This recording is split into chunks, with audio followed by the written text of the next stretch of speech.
आप सभी का मेरे YouTube चैनल में बहुत स्वागत है। आज की कहानी है गुस्से पर नियंत्रण। ये कहानी उन माता पिता की है जिनका एक इकलौता लड़का था जो इंजीनियर की पढ़ाई कर रहा था। पिता सरकारी नौकरी में थे, माता गृहिणी थी। पिता बहुत गुस्से वाले स्वभाव के थे। वे अक्सर छोटी छोटी बातों पर गुस्सा होकर झगड़ा करने लगते थे। उनके इस भाव के कारण उनकी पत्नी और बेटा बहुत परेशान रहते थे। माँ और बेटा हर तरकीब लगाते थे कि जिससे उनके पिता का गुस्सा कम हो जाए, लेकिन वो सफल नहीं हो पाते।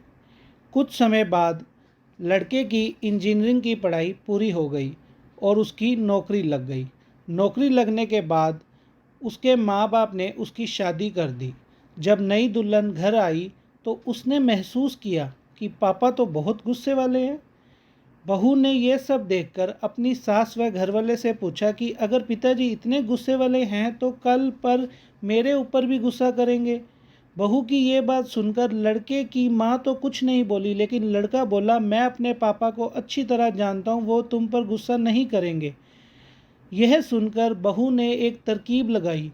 बहू अक्सर बर्तन समेटते समय दो चार बर्तन जानबूझकर गिरा देती या खाने में नमक मिर्च ज़्यादा डाल देती, जिससे कि पिताजी को गुस्सा आ जाए।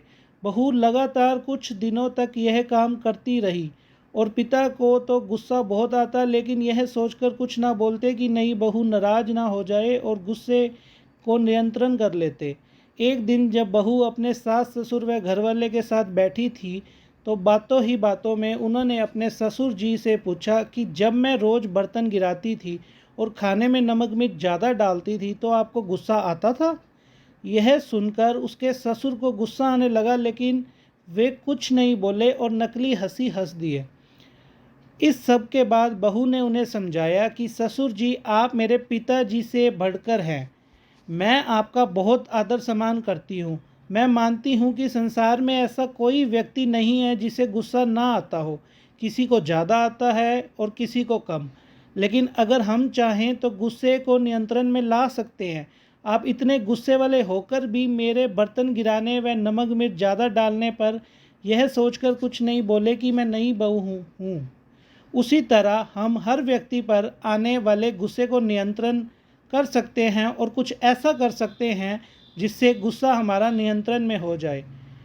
बहू ने ससुर को ऐसे कई उदाहरण दिए जिससे कि हम अपने गुस्से पर नियंत्रण कर सकते हैं। यह सब सुनकर उसके ससुर जी ज़ोर ज़ोर से हंसने लगे और बोले कि अब मैं अपने गुस्से को नियंत्रण करने की कला सीख गया हूँ। बहू, तुम्हारा बहुत बहुत धन्यवाद जो तुमने मुझे गुस्से पर नियंत्रण करना सिखा दिया। बहू की इस तरकीब ने घर का माहौल ही बदल दिया। वो सारी उम्र हंसी खुशी रहने लगे। आज की कहानी आपको कैसी लगी ज़रूर बताएं। चैनल को लाइक और सब्सक्राइब करना ना भूलें।